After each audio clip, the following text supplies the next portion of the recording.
मन को विचार के द्वारा दोष पैदा करके या इधर राग पैदा करके प्रभु की तरफ हटाओ। दूसरी बात ये, नियम की बड़ी मार मन पे पड़ती है।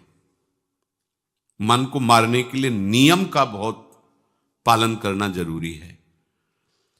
आप अपनी दिनचर्या ऐसी बनाएं, या गुरुजनों से जो पास हुई दिनचर्या, आपके पास प्रातः काल से शयन काल तक 1 मिनट भी खाली नहीं होना चाहिए। ये आप देख लो, जो अभी तक चर्चा हुई वो पूरे संसार में दोष दृष्टि करके भोगों के प्रति या प्रभु पे महत्व बुद्धि करके छोड़ दो, राग छोड़ो। वास्तविक कहीं सुख नहीं है। आप लोग देख लीजिए, विवेक से देख लीजिए, अभी तक सब वही करते रहे हो जन्म जन्मांतर। अब हमको मन की ये जो बलवान वृत्ति है, प्रमथन स्वभाव वाली वृत्ति है, इस पर अंकुश करना है। कैसे करना है? प्रातः काल जगने से लेकर शयन तक 1 मिनट भी आपका खाली नहीं होना चाहिए, आपकी दिनचर्या में होना चाहिए। नियमित दिनचर्या बनवा लीजिए या बना लीजिए अपने बड़ों से, अपने पूज्यजनों से पास हमारी ये दिनचर्या। जीवन में उसका उल्लंघन नहीं होना चाहिए। ऐसी दिनचर्या नहीं, कागज वाली दिनचर्या नहीं, आपकी वास्तविक दिनचर्या जो है वही होनी चाहिए। जिस समय जो आदेश हुआ है कार्य का, आपको उसी समय वही कार्य करना है। इससे मन तुम्हारा मरेगा, मन के अनुसार। यहां क्या है कि रोज सुनते, आज नहीं सुनेंगे सत्संग, क्या है सुबह तक रोज वाणी पाठ में जाते, नहीं जाएंगे, 6 बजे तक सो रहे हैं, शाम के रात्रि तक, या जैसा, ये ठीक नहीं। चलो आज ऐसा कर ले, नहीं ठीक नहीं। जो नियम दिया गया वैसे ही चलो। अगर नियम से चलोगे तो उससे लाभ क्या मिलेगा? एक तो परमानंद की तरफ बढ़ रहे हो, दूसरी बात आपका मन मरेगा। मन नियम से मरता है। इस मन का स्वभाव बदल जाएगा यदि आप नियमवर्ती बनोगे। नियमानुवर्तिता से मन आपके अधीन होगा। नियम बनाओ आप। नियम अगर आपने नहीं बनाया तो परमार्थ की चढ़ाई पर नहीं चढ़ सकते हो। परमार्थ में आज तक उसी को लाभ मिला है जो नियम से चला है। किसी ने पूछा किसी से कि क्या नियम है आपके, तो उनका हमारे संप्रदाय में तो नियम है ही नहीं। गजब की बात कह दी। यहां का जो नेम है वो प्रेम से शासित है। प्राण चले जाएं पर वो नेम छोड़ सकते हैं? देखो ना, मन क्रम वचन त्रिशुद्ध सकल मत, नेम नहीं है। जो अब कह रहे हैं उसी के अनुसार जीवन चलाना है। प्रियालाल के सुख का नेम, प्रियालाल के नाम जप का नेम। प्रियालाल हमारे यहां कोई नियम ही नहीं, मतलब खाओ पियो पड़े रहो केवल से। आप समझो, समझ के बोलो, ऐसे किसी को मत बोलो। परमार्थ में आज तक जिसको भी लाभ मिला है नियम से चलने वाले को प्राप्त हुआ है। इष्ट आराधना में जो जो आपको नियम मिले हैं उनमें शिथिलता नहीं होनी चाहिए, और बहुत काल तक एक नियम में चलने वाले को सिद्धि प्राप्त हो जाती है। जिस स्थान पर, जिस आसन पर, जिस समय पर जो मंत्र जितना, वो नियम होना चाहिए। ऐसा नहीं कि आज 20 माला जप लिया तो कल 10 माला जप कर लिया तो 2 दिन जपा ही नहीं फिर आगे, ऐसे नहीं होता। एक नियमानुवर्तिता। 5 मिनट का भी अंतर आपके नियम में जब नहीं पड़ने लगेगा, नियमित नियत समय, यह संतों में देखा गया है। 6 बजे उठना, 6 बजे शयन, 6 बजे उनकी जो दिनचर्या, एक दिन अगर देख लो तो दूसरे दिन तुम कह सकते हो इस समय ये साधन कर रहे होंगे, क्योंकि उनका नियम है, वो वैसे ही मिलेंगे। बड़े बड़े महापुरुषों में देखा गया है। ये 2 बजे के जगने का समय तो मतलब जैसे लगभग विषयी पुरुष सब सोते हैं, ऐसे लगभग जो भगवत प्राप्ति की लगन वाले साधु 2 बजे जग जाते हैं सब। ये नहीं, कोई आश्चर्य की बात नहीं है। हमने देखा है गंगा के किनारे जैसे ब्रह्म 2 बजे शुरू हो जाता है, कुआं से जल अर्चना और सब दिनचर्या, गंगा नहाने के लिए, फिर जाना, बाद में यहीं से स्नान करके फिर बाद में गंगा स्नान करने जाना। जो अनियमित साधन करता है, यद्यपि साधन अविनाशी, पर मन मरेगा नहीं, मन अधीन नहीं होगा, ध्यान रखना। अनियमित, नियमित, आज 1 घंटे बैठे, कल 30 मिनट बैठे, परसों 10 मिनट, और फिर आगे बैठे ही नहीं 2-4 दिन, बिल्कुल नहीं, ऐसा नहीं। चाहे 10 मिनट से शुरुआत करो तो 11 होना चाहिए, कभी 9 नहीं होना चाहिए। और बार बार दिनचर्या का परिवर्तन नहीं होना चाहिए, मंत्र का परिवर्तन नहीं होना चाहिए, नाम का परिवर्तन नहीं होना चाहिए। खाने पीने का, शयन का, जगने का बिल्कुल नियत समय होना चाहिए मन को वश में करने के लिए। ये जो लोग ने कि जब जहां जैसे आया चिड़िया की तरह चुनते रहते हैं, कुछ लोगों को तो देखा है, यहां तो थोड़ा शासन है। सत्संग में भी बोतल खोली, एक एक घूंट ऐसे थोड़ी थोड़ी देर पर, अरे मर थोड़ी जाओगे, अमृत बरस रहा है, भगवत चर्चा को उसका पान करो। चिड़िया की तरह कभी ऐसे जेब में डाले, वो रंगीन पुड़ियों नहीं होती है, ऐसे थैली निकाला, भुजिया चवा, 2 पानी, ऐसे मर थोड़ी जाओगे। एक बार भोजन डाल दो, प्राण पोषण होता रहेगा, एक बार नहीं, 2 बार से। इसके बाद ज्यादा ये नहीं होना चाहिए, थोड़ा ये पाया, थोड़ा वो पाया, थोड़ा प्रसाद में मिले प्रणाम कर लिया, जरा चख लिया, रख लिया, और जब प्रसाद पाएंगे तब पा लिया। बार बार खान पान से भजन में विक्षेप पहुंचता है। अगर मन को मारना है, भगवत प्राप्ति करना है, तो खान पान का समय, शयन का समय, शयन का समय मानो आप 9 बजे से 2 बजे तक, 9 बजे आप सैया पर होना चाहिए। 2 बजे आप सैया छोड़ ही दो, नींद आई हो या ना आई हो, इससे कोई मतलब नहीं।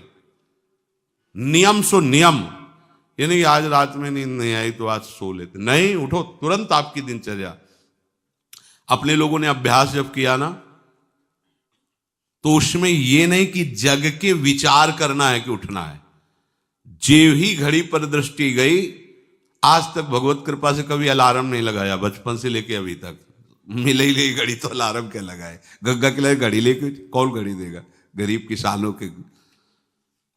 एक समय निश्चित, 5-10 मिनट के अंतर की बात नहीं कहते, तुरंत वस्त्र हटाओ, तुरंत। ये नहीं कि ओढ़ के ध्यान करेंगे, वो ध्यान नहीं होगा, वो सो जाओगे। वो पहले अगर सर्दी के समय हटा दिया, ऐसे खुले बैठो, ठंडी लगेगी। अब नाम जप करो जितनी देर तुम्हारा नियम हो, नहीं तो चलो अपना शौच स्नान पवित्रता, फिर उस शयन वाले आसन पे न बैठे।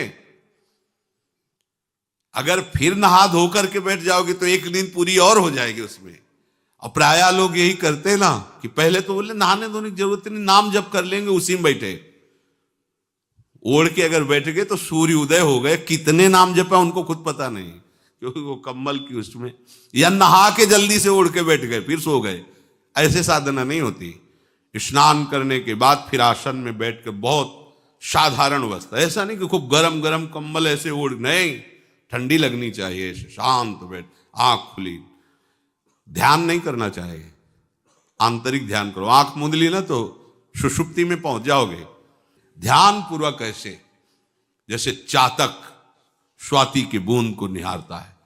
भागवत में आया कि कैसे सुरता होना चाहिए, वक्ता के प्रति चातक दृष्टि से देखते हुए एक एक शब्द श्रवण इंद्री से वो पान कर रहा है, ऐसे शांत तो एकदम देखते हुए ऐसे पान। श्रुता सोई परम सुजान, सुनत चित रति करे। आपके वस्त्र पहनने का ढंग, चलने का ढंग, बोलने का ढंग सात्विक होना चाहिए। सोमवार को अमुक रंग का, मंगल को अमुक रंग का, बृहस्पति को अमुक रंग का, ऐसे ऐसे। चलने की भी अलग अलग स्टाइल, अलग अलग से डालना। कब अगर भगवत प्राप्ति करनी है तो सात्विक चाल हो, सात्विक भाषा हो, सात्विक वस्त्र हो। इनका भी बहुत प्रभाव पड़ता है, वस्त्रों का भी प्रभाव पड़ता है, चाल का भी प्रभाव होता है। अभिमान की चाल देखना, छाती में हड्डी हड्डी पर फैला के चल रहे मानो सूरवीर है, हाँ, जांघ में मांस नहीं है, केवल पैंट ही पैंट दिखाई दे रहा है, बात ऐसा विमान ऐसे टांग चला मानो ये सब नहीं। सात्विक वृत्ति से चलो, सात्विक कपड़े पहनो। ऐसा नहीं कि अब लाल ही पहनना है तो अमुक कंपनी का आना चाहिए, लाल रंग का या पीले रंग का। कितने का स्वेटर? बोले 1,70,000 का है। अपना जीवन सात्विक हो, सात्विक वस्त्र भी वस्त्राभूषण, और हमारा चलना भी सात्विक हो, हमारा बोलना भी सात्विक होना चाहिए। अब इसके बाद उपासक को देखो, ये तो नियमावर्तिता हुई। अपने मन के ऊपर हर समय दृष्टि रखनी। उपासक शब्द इसीलिए है, विषयी पुरुष नहीं रख सकता। उपासक को हर समय मन पर दृष्टि रखना है। क्या सोच रहा है, ऐसा क्यों सोच लिया इसने, ऐसा क्यों ये प्रेरणा है? क्या हमारा भोजन गलत हुआ, क्या संग गलत हुआ, क्या हुआ? पूरी जांच हो रही। आप सच्ची मानना, प्रारंभिक बात तो अलग है कि मन पूर्वश, नहीं तो ऐसा नहीं है कि काम के विषय में सोचने लगे, ये लोभ के विषय, ऐसा नहीं है। आपका संग गलत हुआ, आपका दर्शन गलत हुआ, आपका गलत श्रवण हुआ, भोजन गलत हुआ, तो ही हो सकता है। नहीं, ऐसे नहीं कि भगवत चिंतन की धारा में बीच में काम आ जाए, बीच में क्रोध आ जाए। प्रारंभ में तो ऐसा होता है, लेकिन आगे बढ़े हुए उपासकों को फिर ये दिनचर्या में अपनी जांच करनी, क्या गलत हो गया, आज क्या खाया जो हमारे मन में ऐसे विचार आ रहे हैं, आज किसका संग किया जो हमारे मन में ऐसे विचार आ रहे हैं। यद्यपि बड़ा कठिन है मन की जांच करना, क्योंकि हम मन ही बने हुए हैं, तो जांच क्या करेंगे? जांच तो वो कर सकता है जो थोड़ा मन से अलग हटा है ना, दृष्टा भाव देख रहा है मन को। हम तो मन ही बने हुए हैं, जो वो चाहता है वो हम चाहते हैं। देखो ना, बहुत बातचीत से समझ में आता है। आज हमारी ये खाने की इच्छा है, आज वहां जाने की इच्छा है, तुम्हारी थोड़ी, वो मन की है। थोड़ा अलग हट करके देखो, फिर उसमें निर्णय करो, सही है या गलत। जो जो विचारों में आप सपोर्ट दे देंगे वो मन के संस्कार बन जाएंगे। आप सपोर्ट नहीं देंगे तो संस्कार नहीं बनेगा। ये बहुत खास बात है। जब आप भजन में बैठे हो, साधन में, या चलते फिरते उठते बैठते, ये जो शास्त्र विरुद्ध गंदी स्फुरणा दे, आप बिल्कुल इसको सपोर्ट मत करना, नहीं ये संस्कार बना देगा। फिर वो आपके न चाहने पर भी आपको परेशान करेगा। और यदि आप बिल्कुल उदासीन रहे, जैसे पागल आदमी पीछे बोलता चला जाए, आप कुछ मत बोलो, वो दूसरी दिशा में चला जाएगा, ऐसे ही मन शांत हो जाएगा आपका। ये आपको फेंकता रहे, आप परेशान मत होना, ये फेंकता रहेगा जो उसने जमा किया है, फिर शांत हो जाएगा, फिर नष्ट हो जाएगा, उसका विषय स्फुरण नष्ट हो जाएगा। अगर कहीं मन भगवत संबंधी सलाह दे तो उसको दुलार करना चाहिए, सराहना कर, वाह आज आपने बहुत सुंदर बात। मन आपको कभी कभी अच्छी सलाह दे, और जहां आपको बुरी सलाह देने लगे तो फिर उसको धिक्कार दो कि प्रभु से बढ़कर तुमको ये लगा, प्रभु के नाम रूप से बढ़कर लगा। अंदर होना चाहिए, बाहर भले मत। ऐसे हो गए ना, वो सुधरने लगेगा।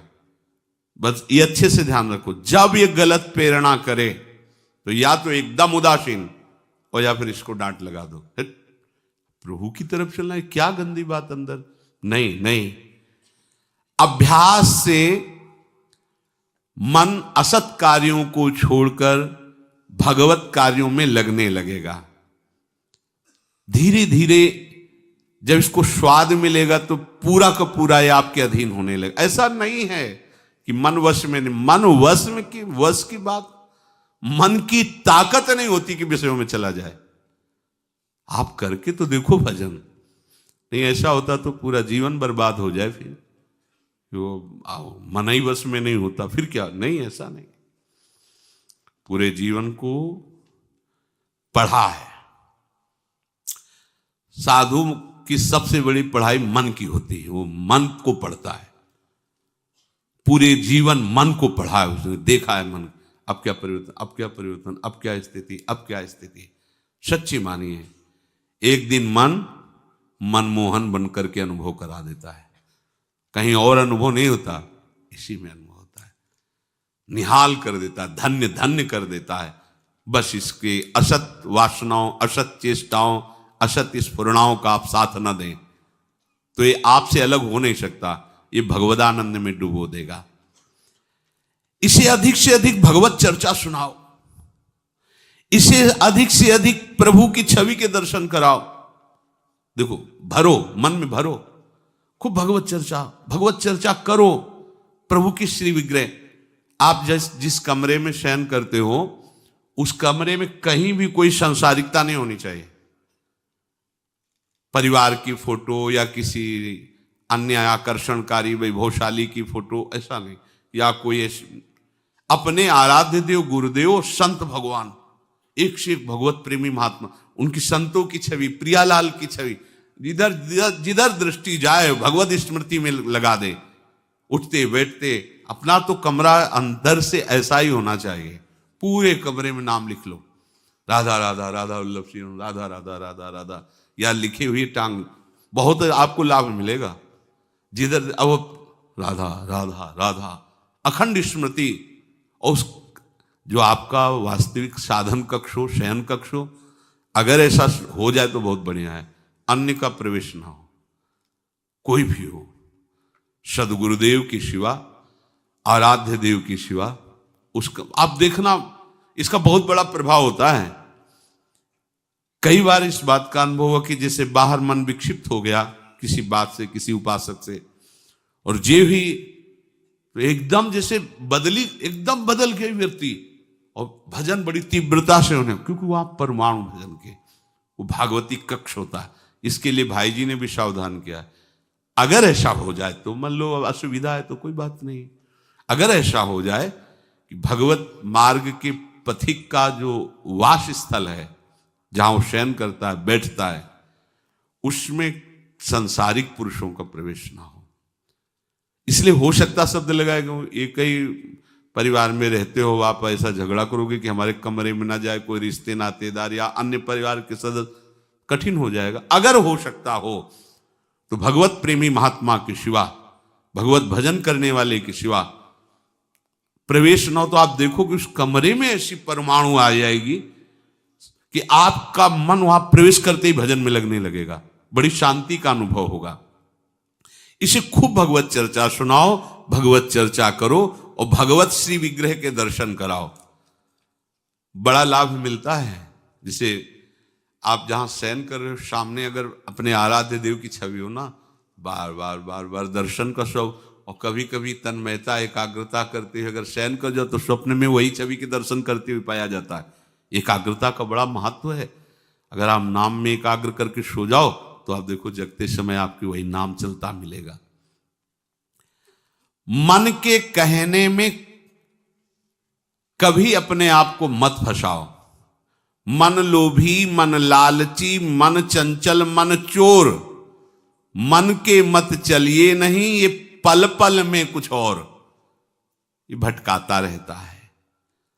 जब तक ये प्रभु की तरफ आपको प्रेरित ना करे तब तक इसको अपना दुश्मन मानकर इसका विरोध ही करते रहिएगा। मन का जैसे अपने दुश्मन के प्रत्येक कार्य पर निगरानी करने वाला दुश्मन के प्रहार से बच जाता है, क्योंकि हर क्षण वो सावधान रहता है, वैसे ही जो उपासक मन पर नजर रखकर इसे दुश्मन के भाव से देखता है वो सावधान रहता है और मन के प्रहार से बच जाता है। जहां कहीं ये उल्टा आपको ले जाने के लिए करे, बस इसकी सुनना नहीं, बिल्कुल इसके विरोध में हो जाना।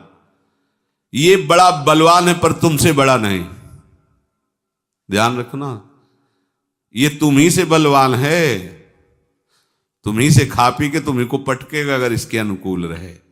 और अगर आप अपने, तो ये इसकी ताकत नहीं आपको गिरा दे, क्योंकि बिना सपोर्ट के आपके कुछ नहीं कर सकता। पक्का आप सपोर्ट मत कीजिए, ये आपका कुछ नहीं बिगाड़ेगा, पर इसका स्वभाव है कि एक क्षण में अपने अनुकूल कर लेना। जहां दिखाया कि हम आपको ऐसा सुख प्रदान करेंगे, जल रहे हो ना, अभी आनंदित हो जाओगे तो आप दस्तखत कर दोगे, जी बस वो ले गया। आपके दस्तखत के बिना कुछ नहीं कर सकता। कई बार इससे उपासक को हारना होगा, क्योंकि बताया नहीं वो दस्तखत करवा लेगा, पर तुम साहस मत छोड़ना इसके परास्त करने का। सैकड़ों बार ये हराता है, सच्चा उपासक वही है कि गिर करके, हार करके भी उसको हराने का उत्साह न छोड़े। ये हरा देता है, बहुत बार हरा देता है, क्योंकि पूर्वाभ्यासी बहुत दांव पेच जानता है। हमको अपने अधीन किए रहता, कई बार तो ऐसे ढंग से हराता है कि समझे नहीं आता कि मुझे हरा रहा था क्या। जब हार गए तब लगता है हाँ हार तो गए, इसका मतलब हमको हरा रहा था। हिम्मत मत हारना, जीत तुम्हारी होगी, क्योंकि तुम प्रभु के सीधे अंश हो और ये तुम्हारी ताकत से बलवान हो रहा है। दृढ़ता से लड़ो तो दिन दिन तुम्हारा बल बढ़ेगा और मन का बल घटेगा, और यदि इसका सपोर्ट करते रहोगे तो इसका बल बढ़ेगा, तुम्हारा घटेगा। तुम इस पर जिस दिन विजयी हो गए तो ये मन मन न रहकर श्री कृष्ण हो जाएगा।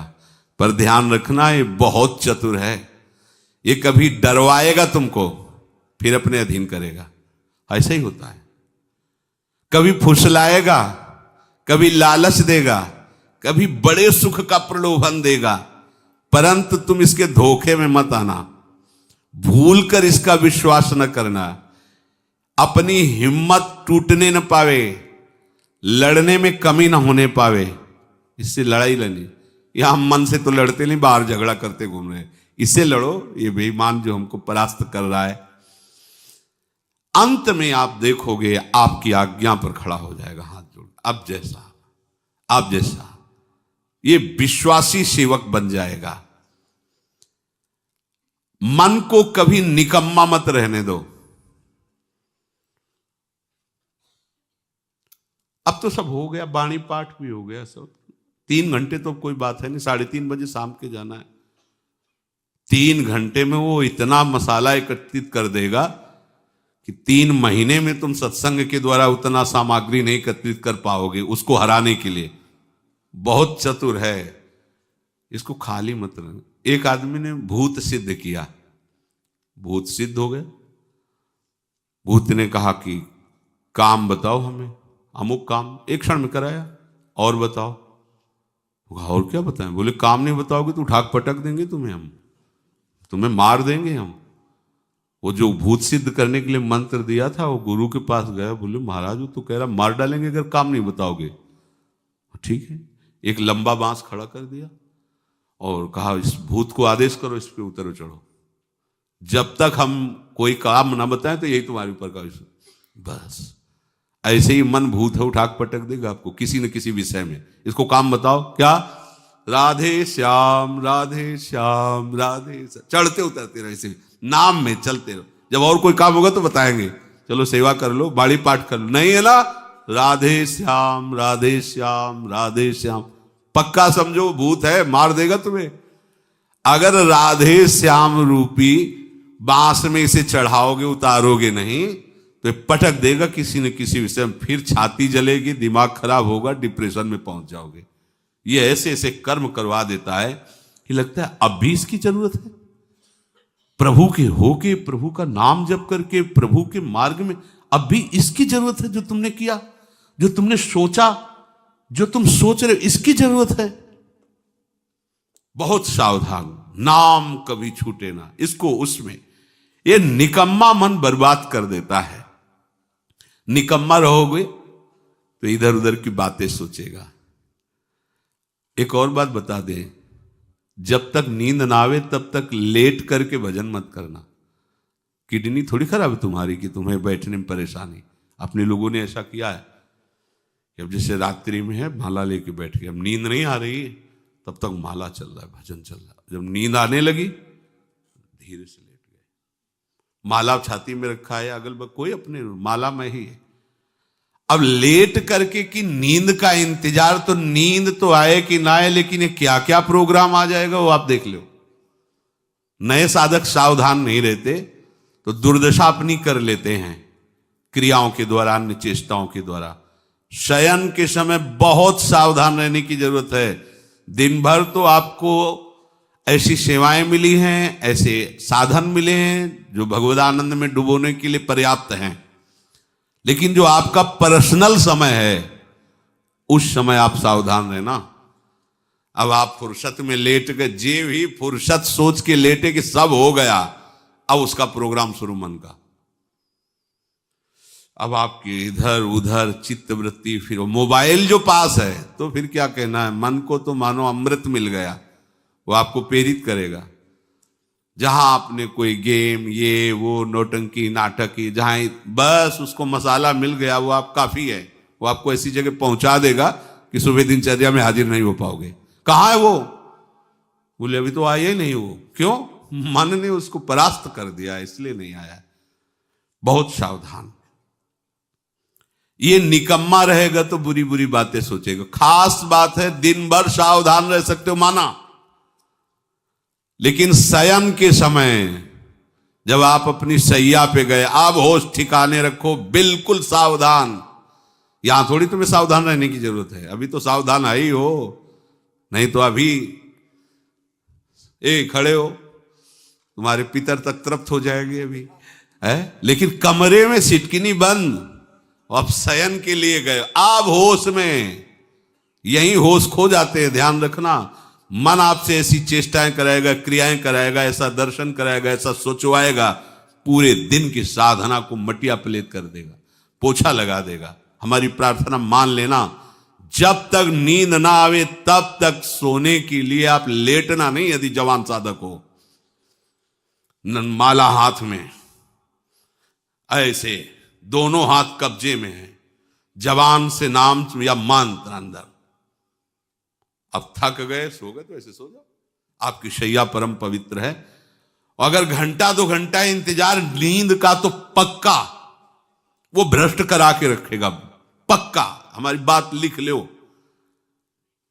सावधान, शयन के समय हर उपासक सावधान। उस समय विशेष आवश्यकता आपको भजन की है, क्योंकि वो एकांत है और आपके ऊपर उस समय मन को हावी होने का अवसर मिल गया। इसलिए सावधान, सत्संग को सुना जाए, मनन किया जाए और आचरण में उतारा जाए, और इस भूत को हर समय नाम रूपी बांस पे चढ़ाते उतारे। राधे श्याम, राधा वल्लभ श्री हरिवंश, राधा वल्लभ श्री हरिवंश।